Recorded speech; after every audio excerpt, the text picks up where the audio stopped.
What's going on, everybody? All my kingsmen and women, welcome back to the kingdom. And today, we're doing another discussion video. And if you guys saw by the thumbnail or the image that you're seeing right now on screen, I wanted to talk about, not too long, just a quick brief on how I feel about Murder Drones. And quite frankly, guys, this little series is hands down one of the best that I've ever seen on any platform anywhere.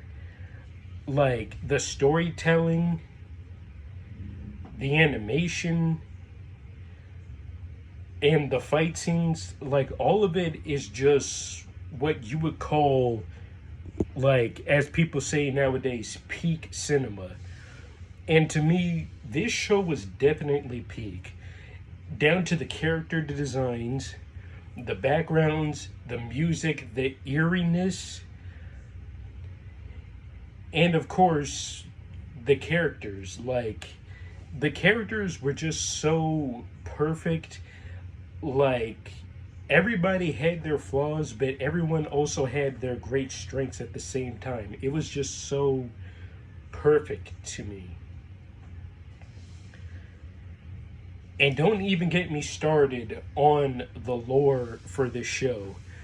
Like, down to everything that happened from, like, at the very beginning. Like, why were the disassembly drones there in the first place?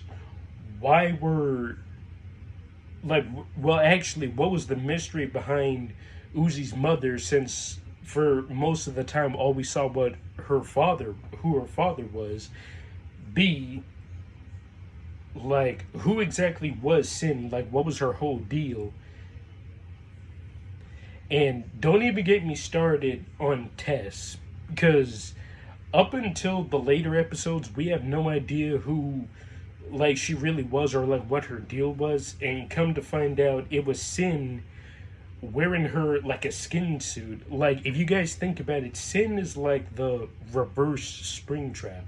Like, instead of a human becoming a robot, it's a robot, well, not becoming a human, but wearing a human. Like, that hands down is still the most freakiest thing that I've ever seen in anything anywhere. And I also know that at this point, that obviously the last episode had already came out months ago, and I know that everybody's probably still upset at the fact that we may not get a conclusion of the questions that we've been asking for a while, that we may possibly never get full answers. And to that, honestly, I have to say, guys, I am a little bit sad that we possibly may never get a conclusion to so many of the mysteries in Murder Drones. But I'm gonna tell you guys this right now, that I've heard been said a lot, that don't be sad that something is over, but be glad that it happened. And honestly, guys, I'm glad that something like Murder Drones has happened, because I can't really name that many miniseries or animation episodes that, you know, had tried to do what Murder Drones has done and actually succeed. As far when it comes down to the characters, the story, the lore, the animation, all of that. And Murder Drones, in my personal opinion, managed to do all that very decently for only an 8-episode series. And overall, guys, if I had to rank Murder Drones on a scale from 1 to 10, I give it a 30. Like, I would straight up give it a 30, because it's just that good to me. Most of it doing the fact that I'm actually a sucker for robots.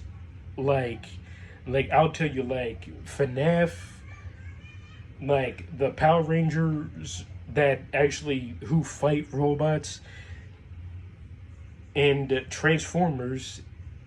And you can't forget about Transformers, and obviously Murder Drones, and basically any other franchise that involves robots. Like, you give me, but mainly due to the fact that this was a series that had very interesting looking characters, that had insane lore, and a very well around story. Like, if you guys give me a franchise or a series that has interesting looking characters, a really good story, and lore that keeps me asking questions, I'm basically in your hands.